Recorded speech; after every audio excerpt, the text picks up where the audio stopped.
জুবায়ের হত্যার প্রতিবাদে বংশাল থানার সামনে বিক্ষোভ করছেন সহপাঠীরা। সেখানে রয়েছেন সহকর্মী সিফাত শাহরিয়ার।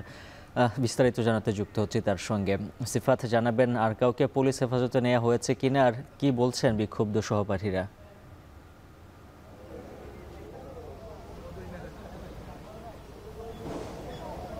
সহপাঠীরা যে জন্য বিক্ষোভ করছেন তারা হচ্ছে ন্যায় বিচার চান। তারা বলছেন সুষ্ঠু বিচার। যেহেতু এখন পর্যন্ত ধোঁয়াশা কাটেনি ঠিকঠাক যে তাকে হত্যা কেন করা হয়েছে, কারা করেছে, তবে সন্দেহজনক যেই শিক্ষার্থীর বাসায় অর্থাৎ যেখানে টিউশনি করতে গিয়ে জুবায়ের হত্যাকাণ্ডের শিকার হয়েছেন সেখানকার তার যে শিক্ষার্থী রয়েছে, ছাত্রী রয়েছে, তাকে পুলিশ হেফাজতে নিয়ে আসা হয়েছে। আমরা ঠিক বংশাল থানার সামনে রয়েছি, তাকে পুলিশ হেফাজতে ভেতরে নিয়ে আসা হয়েছে। তবে এই মুহূর্তে আমরা যেটি দেখছি, টায়ার জ্বালিয়ে আগুন ধরিয়ে দেওয়া হয়েছিল আগেই। এখানে আমরা কিছু জগন্নাথ বিশ্ববিদ্যালয়ের শিক্ষার্থী, উৎসুক জনতা সবই দেখছি।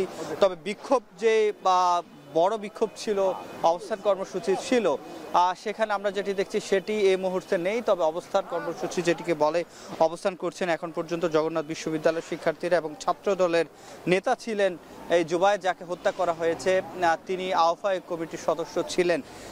তো সেক্ষেত্রে ছাত্র দলের নেতাকর্মীরাও এখানে এসে উপস্থিত হয়েছে। তবে ভেতরে জুবায়েরের যে পরিবার, তার ভাই এবং তার বাবা এখানে এসেছেন। তারা যে মামলার যে প্রক্রিয়া সেটি কিন্তু পুলিশ করছেন এবং মামলার নেওয়া হচ্ছে, অর্থাৎ মামলার যে বিষয়টি সেটি প্রক্রিয়াধীন রয়েছে। এবং মামলা হওয়ার পরে আসলে পুলিশ বলছেন যে কথা বলতে পারবেন। আমরা এখানকার যিনি ভারপ্রাপ্ত কর্মকর্তা রয়েছেন তার সাথে কথা বলেছি, তিনি আসলে ক্যামেরার সামনে কথা বলতে রাজি হননি। তিনি যেটি বলেছেন যে এটির সাথে যেহেতু তদন্ত চলমান রয়েছে এবং বিবিআই সহ তদন্ত কর্মকর্তারা বংশাল থানা এবং বিএমপির কর্মকর্তাদেরকে তারা সহযোগিতা করছেন। এবং জুবায়েরের যে মরদেহ সেটিকে মিটফোর্ড হাসপাতালে নিয়ে যাওয়া হয়েছে, সেটি সকালেই সুরতহাল করা হবে এবং সুরতহাল শেষেই আসলে ময়নাতদন্ত শেষে জানা যাবে যে তাকে আসলে কিভাবে হত্যা করা হয়েছে।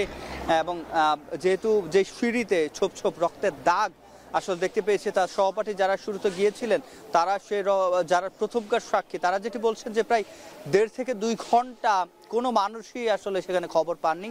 তার রুমমেট খবর পান 1.5 ঘন্টা পর। তাহলে এত দেরিতে সেখানকার যারা বাসিন্দা ছিল, বিশেষ করে যাকে পড়াতে গিয়েছিলেন, তাদের আসলে ভূমিকা কি ছিল, তারা কেন কাউকে জানাননি কিংবা জানতে দেয়নি। এবং পরবর্তী সময়ে তারা যেটি বলছেন, ছোপ ছোপ রক্তের দাগ দেখে তারা সিঁড়িতে এবং ফ্ল্যাটগুলোর সামনেই ছিল।